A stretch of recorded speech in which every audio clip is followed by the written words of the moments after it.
جہاں پہ دوسرے ایشوز ہیں وہ ایک اسٹرگل ہے. گورنمنٹ باقی جو ہم سے پہلے گورنمنٹس تھے انہوں نے بھی کوشش کی ہے کہ بلوچستان کے جو ایشوز ہیں فیڈرل لیول پہ وہ حل ہوں, لیکن یوتھ انگیجمنٹ بالخصوص کرکٹ اور اسپورٹس فیسلٹیز کے حوالے سے پی سی بی کا رویہ بڑا امپورٹنٹ ہے, جس کو ہم اب فلیگ کر رہے ہیں. اسی لیے اگر ہم یہاں پہ اکیڈمیز اسٹیبلش کرنے میں کامیاب ہو جاتے ہیں تو ہم بلوچستان کے ٹیلنٹ کو نرچر کرنے میں کامیاب ہوں گے. چمن میں دھرنا بھی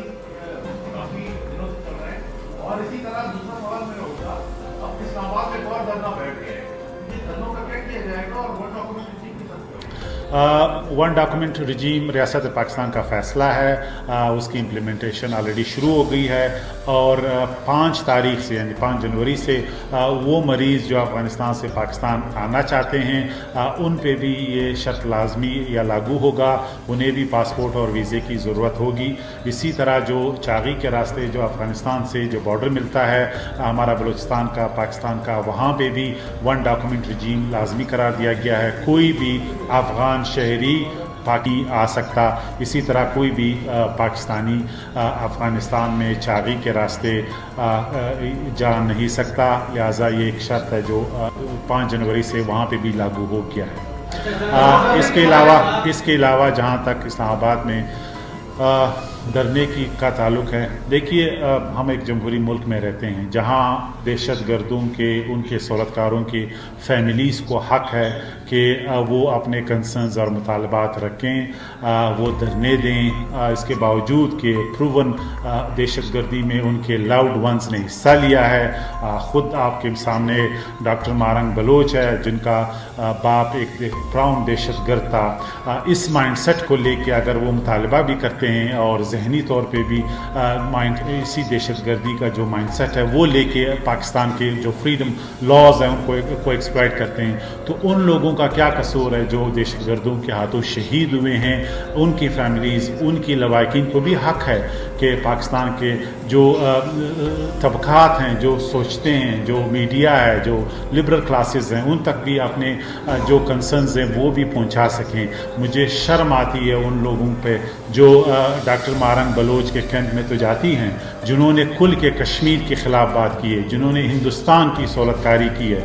وہ وہاں پہ ان کو انڈورس کرتے ہیں. اور دوسری طرف جو ہمارے شہداء ہیں جن کے لواحقین جنہوں نے پاکستان کے لیے قربانیاں دی ہیں, جنہوں نے ریاست کے ساتھ کھڑے ہو کے دہشت گردوں کو للکارا ہے, ان کے کیمپ میں یہ نہیں جاتے.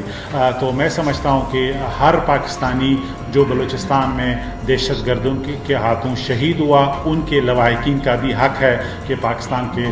جو طبقات ہیں ان کو بھی لوپ میں رکھیں, سینسٹائز کریں کہ بلوچستان میں پچھلے سال جو تقریباً 150 لوگ شہید ہو گئے, اس میں میجورٹی جو ہے 230 لوگ شہید ہو گئے, اس میں 200 سے زیادہ عام لوگ تھے, عام شہری تھے, ان کو دہشت گردوں نے شہید کیا. ان کی فیملیز کے ساتھ اظہار یکجہتی پاکستان کے ہر طبقے کی ذمہ داری ہے, کیونکہ ریاست پاکستان کا ایجنڈا بلوچستان میں جن لوگوں نے اٹھایا ہے وہ ہی بلوچستان کو آگے لے جا سکتے ہیں. جو ہندوستان کی سولتکاری, دہشت گردوں کی سولتکاری کرتے ہیں اور پاکستان کو جو ہے وہ ہندوستان کے ویو پوائنٹ اور لینس سے دیکھتے ہیں, وہ کبھی بھی بلوچستان کو پروموٹ یا ڈیولپ نہیں کر سکتے.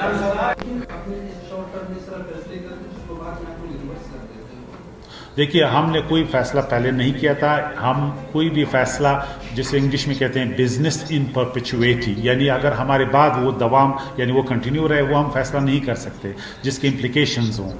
یہ فیصلہ ہم نے یہ ایک عارضی طور پہ جب تک ہم